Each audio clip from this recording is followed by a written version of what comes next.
Его зовут серым кардиналом Кремля и вторым по влиянию после Путина, хотя у него никогда не было ни портфеля министра, ни кресла депутата. Фактор Путина безусловен. Он редко появляется в публичном поле, но его тень повсюду – в телевизоре, на банковских счетах и в идеологических докладах. Несмотря на украинские корни, он идейный вдохновитель войны в Украине. И главное, президент доверяет ему больше всех. Украина – это место добывания прибыли. Это не дом.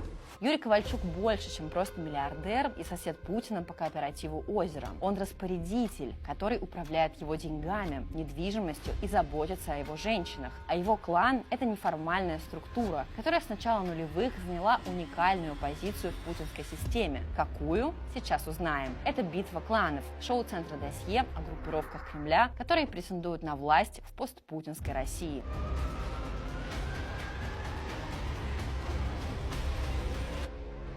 Пока силовики борются за влияние через должности, Юрий Ковальчук выстроил параллельную систему управления. Он крупнейший акционер Банка России, главного финансового узла путинской экономики. Через Россию проходят коммунальные платежи, госконтракты, кредиты стратегическим предприятиям. А с помощью аффилированных России компаний Ковальчук курирует личное имущество президента и строит его резиденции. Самая известная – дворец под Геленджиком, о котором рассказал Алексей Навальный. Формально он принадлежит связанной со структурами Ковальчука фирме «Бином». Ее владельцем, в свою очередь, назывался бизнесмен и совладелец аэропорта Шереметьево Александр Пономаренко. С его слов, из проекта он вышел еще в 2016 году. После расследования Навального близкий друг Путина и член другого клана Аркадий Ротенберг объявил себя настоящим собственником дворца, утверждая, что это не дворец вовсе, а апарт-отель. Я являюсь бенефициаром.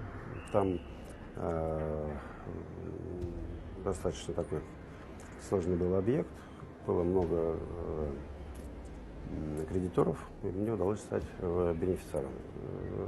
Это находка. Также Ковальчук контролирует важные аспекты личной жизни президента, устраивая жизнь его женщин. Например, путинской любовницы Светланы Кривоногих, которая получила доли в крупных активах, и Алины Кабаевой, которая возглавляет подконтрольную Ковальчуку национальную медиагруппу с зарплатой почти в 800 миллионов рублей в год. Иными словами, Ковальчук занял особое место в путинском окружении. Такой лорд-распорядитель, который управляет деньгами и частной жизнью президента. К тому же, по данным The Wall Street Journal, Ковальчук был одним из тех, кто уговаривал Путина начать войну с Украиной. Он убеждал, что Запад слаб, а Россия должна встать с колен и показать силу. Ковальчук был среди небольшого числа людей, у кого был прямой доступ к президенту во время пандемии коронавируса. Олигарх регулярно проходил тестирование и навещал Путина в его резиденциях. Как пишет в статье для New York Times журналист и писатель Михаил Зыгорь, у Ковальчука особая идеология – смесь православного мистицизма, антиамериканских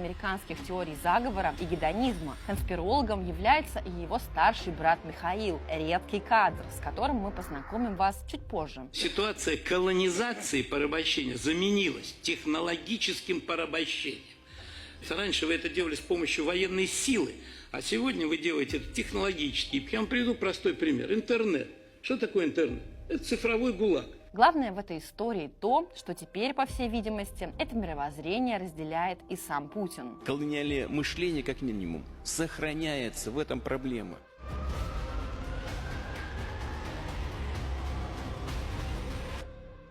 Несмотря на то, что публично Юрий Ковальчук просто бизнесмен, по сути он распорядитель активов главы государства и идеолог. Помимо личной связи с Путиным, Юрий Ковальчук контролирует идеологию государства через своего ставленника Сергея Кириенко, первого замглавы АП. Кириенко – давний союзник и представитель клана Ковальчуков. Через него клан в том числе влияет на формирование управленческой элиты страны. Кириенко связан со школой губернаторов при РАНХИКС. Он отвечает за организацию обучения будущих глав регионов. В итоге выпускники этих курсов становятся не только профессионально подготовленными, но и политически лояльными к Кириенко и клану Ковальчуков. Клан курирует ключевые кадровые назначения в Министерстве просвещения и Министерстве науки, а также в ключевых вузах. Это не просто слова. Люди Ковальчуков везде. Их влияние распространяется и на государственные корпорации. Росатом с 2016 года возглавляет Алексей Лихачев, выходец из команды Кириенко. Ставленники Ковальчуков заседают в Ростелекоме и Интеррао. Сегодня через структуры структуры Банка Россия проходят все коммунальные платежи крупнейших регионов страны, включая Москву и Петербург. На этих комиссиях банк зарабатывает до 2 миллиардов рублей в год, а большинство компаний, собирающих коммуналку, проходят через структуру государственной Интеррао. С 2009 по прошлый год, то есть в течение 15 лет, ее возглавлял единственный наследник Юрия Ковальчука,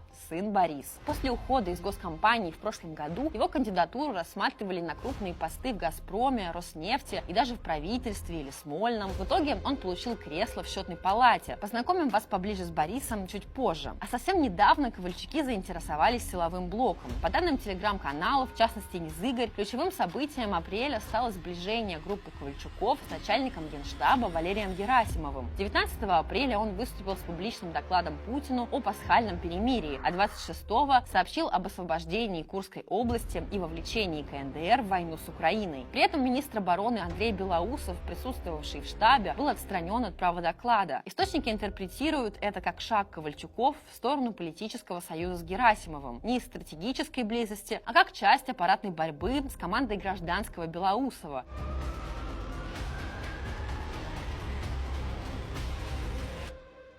У него нет постов, нет публичности, но есть главное – влияние, а еще деньги.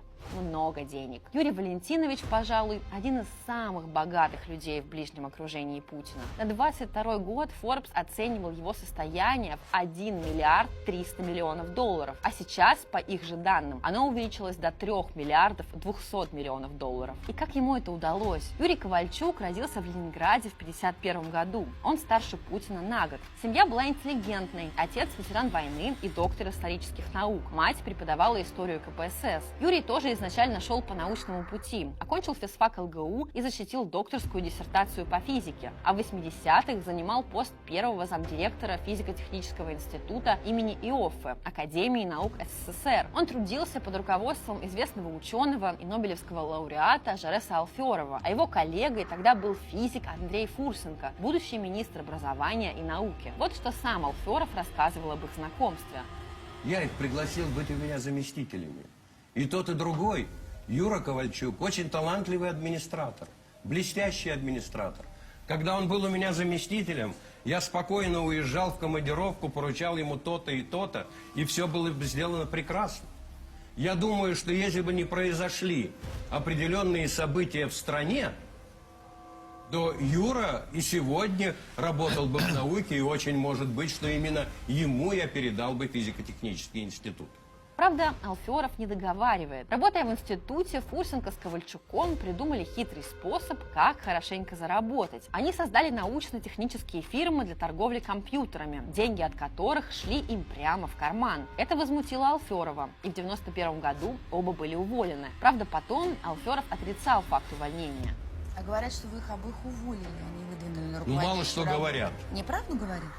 А Ни как того, было? ни другого я не уволил. После ухода из института к ним примкнул Владимир Якунин, будущий глава РЖД, а тогда офицер КГБ, возглавлявший в Иоффе иностранный отдел. Все вместе они решили прибрать к рукам Банк Россия. Сейчас ни для кого не секрет, что это карманный банк президента. Но начинался он не с этого. Банк создал в 90-м году Ленинградский обком КПСС для обслуживания партийных активов. После распада Союза его работа замерла. Банк оказался попросту бесхозным. Но наше трио оказалось тут как тут. Они обратились за помощью к молодому вице-мэру Петербурга Владимиру Путину. Идея подключить к бизнесу чекиста Путина принадлежала Якунину. Он же и познакомил его с Ковальчуком. Именно тогда начались их тесные рабочие отношения, которые вскоре переросли в крепкую мужскую дружбу. В 1996 году Ковальчук, Путин и соратники основали дачный кооператив «Озеро» в Ленинградской области на берегу Комсомольского озера. Этот кооператив стал символом питерского круга, неформального братства, которое с приходом Путина к власти заняло ключевые позиции в государственных структурах России и бизнесе. Владимир Якунин возглавил российские железные дороги, братья Фурсенко заняли ключевые позиции в сфере образования и медиабизнеса, а наш герой стал председателем Совета директоров Банка Россия и владельцем национальной медиагруппы. Вначале Россия скорее была кооперативом единомышленников, кибуц, как позже скажет Якунин. Но уже к концу 90-х банк фактически превратился в личный актив Ковальчука Ковальчука. Другие участники Якунин, Мячин, Катков уходили один за другим, а Ковальчук укреплял свою власть. К началу второго срока Путина он стал крупнейшим акционером банка с долей более 30%. Дело в том, что Путин не держит деньги на своем имени. Он опирается на сеть доверенных лиц.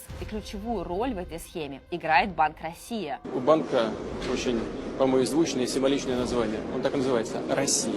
Именно через Россию, как утверждают журналисты OCCRP, проводились крупные спекуляции с участием виолончелиста Сергея Ралдугина. Близкий друг Путина заработал около 420 миллионов рублей всего за 2 дня на операциях с акциями банка. Эти схемы подтверждают, реальные активы президента давно выведены из-под его имени и находятся под контролем сети друзей, прежде всего Ковальчука. После аннексии Крыма в 2014 году Банк России стал первым банком, попавшим под американские санкции. Власти США обвинили банк в материальной поддержке российских чиновников и прямой связи с ближним кругом Путина. Вскоре санкции последовали и от Канады, где Россию признали структурой, ответственной за подрыв суверенитета Украины. Символично, что уже в апреле того же года банк открыл филиалы в Крыму, и вскоре Банк России стал одним из главных частных игроков в экономике полуострова. Ему принадлежат винодельни «Новый Свет» и «Инкерман», доля в аэропорту Симферополя, а также активы в страховании и энергетике.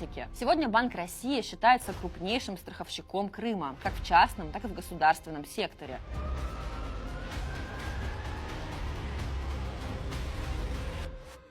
Позиция клана Ковальчуков в путинской системе уникальна еще и потому, что через Банк России, медиаресурсы и другие активы Ковальчуки фактически контролируют информационную повестку. С 2008 года через структуры Банка России Ковальчук владеет национальной медиагруппой, крупнейшим медиахолдингом, в чем портфеле Первый канал, РЕН-ТВ, Известия и СТС. Управляют НМГ, естественно, родственники и хорошие знакомые. Председателем Совета директоров в 2012-2014 годах был любимый племянник Юрия Кирилл Ковальчук, а затем должность заняла Алина Кабаева. При этом Ковальчук остался в Совете. Информационная работа сегодня, в тех условиях, в которых мы живем и боремся за нашу страну, это как боевое оружие и по значимости своей ни в чем не уступает автомату Калашникова. Но время телевизора уходит, и элита это понимают. Сегодня поле боя переместилось в интернет, в соцсети, видеохостинги и маркетплейсы. С конца 2021 года экосистема ВК перешла под контроль структур, аффилированных с Ковальчуками. Генеральным директором стал Владимир Кириенко, сын первого замглавы АП Сергея Кириенко, давнего союзника семьи Ковальчуков. Степан Ковальчук, племянник Юрия Ковальчука и сын Кирилла Ковальчука, 2 годами позже возглавил блок соцсетей и контентных платформ ВК, включая ВКонтакте, Одноклассники, ВК-видео, Дзен и другие. Это сближение двух влиятельных кланов, Ковальчуков и Кириенко, укрепило их позиции в медиасреде. Тогда же ВК начал трансформацию в русский YouTube. Амбиции у ВК стать его убийцей. С конца 2022 года платформа покупает блогеров, шоу, продакшн-студии и развивает формат коротких видео. По информации The Bell, в Кремле эту стратегию курируют. Но несмотря на затраты, ВК так и не смог предложить нормальные алгоритмы рекомендаций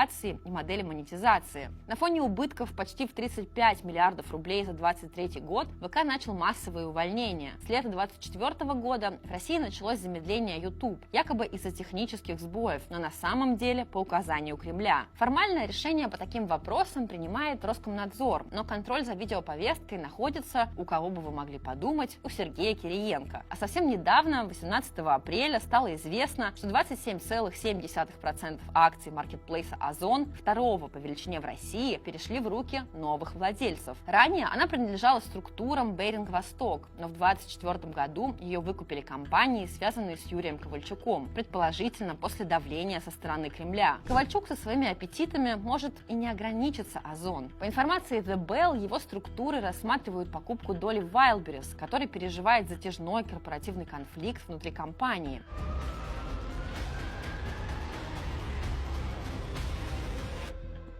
У Кириенко и Ковальчуков вообще давняя история взаимоотношений, настоящий политический альянс. В 1999 году, во время парламентской кампании, Кириенко был одним из лидеров партии «Союз правых сил», которая продвигала либерально-реформаторскую повестку. Тогда он выступал с лозунгом «Путина в президенты, Кириенко в Думу», фактически публично поддерживая Владимира Путина как преемника Бориса Ельцина, еще до его полноценного выдвижения. Спросите своих детей, в какой стране они хотят жить. тоталитарном государстве, где чиновник будет за них решать, что им читать, где им работать, как им жить, или в цивилизованном государстве, которое здесь, в России, без необходимости куда бы то ни было уезжать, может обеспечить человеку достойную зарплату. С тех пор Кириенко и Ковальчуки шли параллельно и координированно. Кириенко занялся кадровыми и идеологическими вопросами, а Ковальчук – финансово-медийным контуром власти. В итоге в 2016 году Кириенко стал первым замглавы администрации президента, взяв под контроль весь спектр внутренней политики, от избирательных кампаний и цифровой повестки до работы с регионами. По данным 5 источников проекта, именно Юрий Ковальчук сыграл ключевую роль в его назначении. Через своего представителя Сергея Кириенко Ковальчук влияют в том числе на назначение губернаторов и образование. Вот простой пример. Спустя 2 года, когда Кириенко уже курировал назначение губернаторов, пост главы Санкт-Петербурга занял давний сторонник Ковальчука Александр Беглов, а его заместителем стала Любовь Совершаева, бывшая сотрудница Банка России.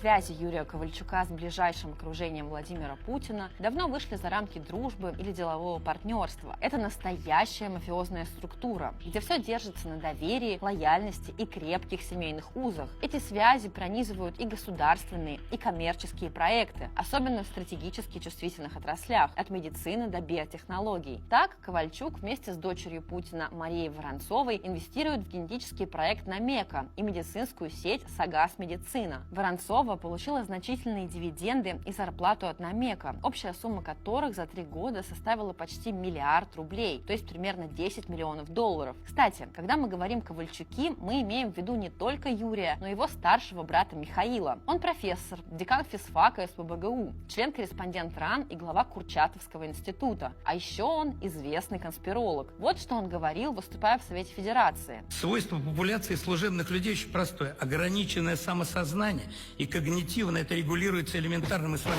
видим, уже это происходит. Вторая вещь – управление размножением. И третья вещь – дешевый корм – это генно-модифицированный продукт. У Михаила менее заметная политическая роль, но он активно участвует в формировании государственной, научной и технологической повестки и лоббирует интересы младшего брата в научной среде. А еще, его словами, заговорил сам президент.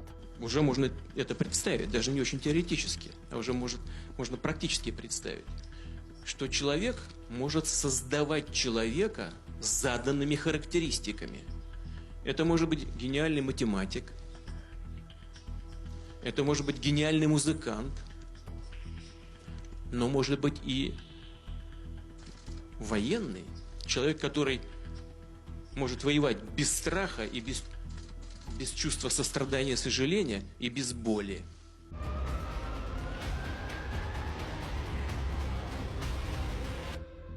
Давайте поближе познакомимся с наследником Юрия, сыном Борисом. Как мы уже сказали, в мае прошлого года Совет Федерации утвердил его на пост председателя Счетной палаты. Счетная палата – это государственный орган, который следит за тем, как тратятся деньги из бюджета. Она проверяет, на что идут государственные средства, выявляет нарушения, если деньги расходуются не по правилам или разворовываются, и докладывает об этом парламенту и президенту. Проще говоря, это финансовый контролер государства. Борис окончил юрфак СПбГУ. Среди его преподавателей был будущий президент Дмитрий Медведев. Борис стал помощником в его секретариате. Тогда тот был первым зампредседателя правительства. Дальше работа в Росатоме вместе с Сергеем Кириенко. Затем аппарат правительства. А с 2009 года он глава энергетического гиганта Интеррао. В феврале 24-го он докладывал Путину об успехах кампании. И по словам источников верстки, это стало собеседованием перед новым назначением. Пост в Счетной палате – это не просто кадровый шаг. Это признак усиления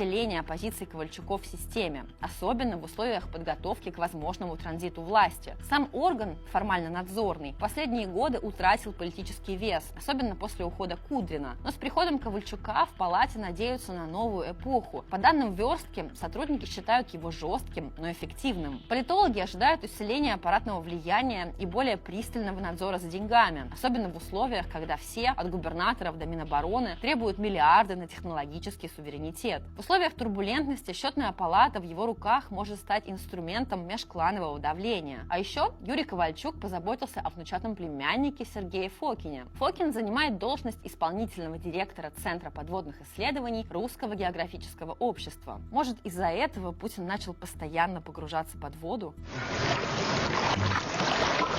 В 2013 году в Финском заливе, в 2015 году в Черном море и в 2019 году при осмотре затонувшей подлодки времен Великой Отечественной войны. Все миссии по погружению доверяли исключительно Фокину. Он также участвует в разработке отечественного обитаемого подводного аппарата. Это герметичное подводное судно, предназначенное для погружения людей на глубину с целью исследований, наблюдений или технических работ. Он должен заменить используемые ранее иностранные батискафы. Этот проект реализуется совместно с Курчатовским институтом, который возглавляет уже известный вам брат Юрия Михаил. Вот такие семейные подряды.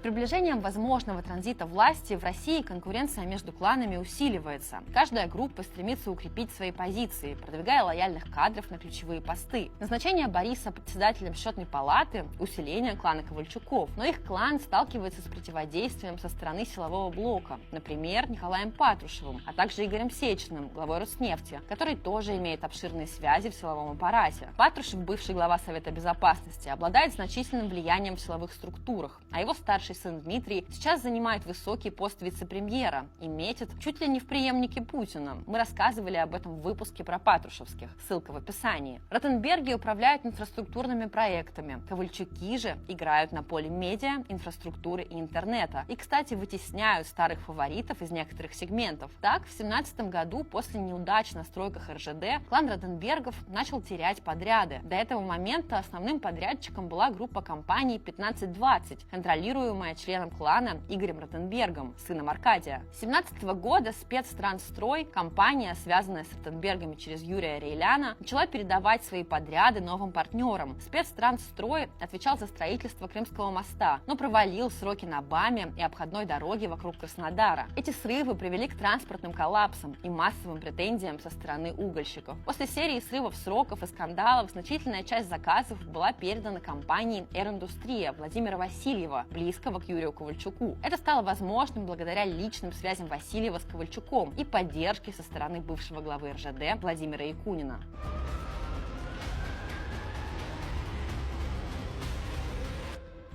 Юрий Ковальчук играет центральную роль в обеспечении комфорта и безопасности президента. Центр досье уже рассказывал, что именно партнеры Ковальчука по Банку России стоят за некоммерческим партнерством возрождения морских традиций, управляющим яхтой «Шеллест», регулярно курсирующей между Сочи и дворцом в Геленджике. Другие связанные с ним структуры, включая Унисон, участвуют в управлении катерами, строительстве причалов и ввозе элитных яхт. Ковальчук также стоит за управлением инфраструктурой, включая тот самый путинский бронепоезд. Организацией и обслуживанием поезда занимается Grand Service Express, компания, связанная с Ковальчуком. Он фактически обеспечивает безопасность передвижений Путина по стране, делая их скрытными и комфортными на самом высшем уровне. Спецпоезд отличается от обычных поездов усиленной броней, антеннами спецсвязи и увеличенным количеством локомотивов. К тому же он оснащен вагонами с хамамом, спортзалом, баром и кинотеатром. Стоимость состава оценивается почти в 7 миллиардов рублей. Путин начал активнее использовать бронепоезд с конца 2021 года, что совпадает с подготовкой к военным действиям в Украине.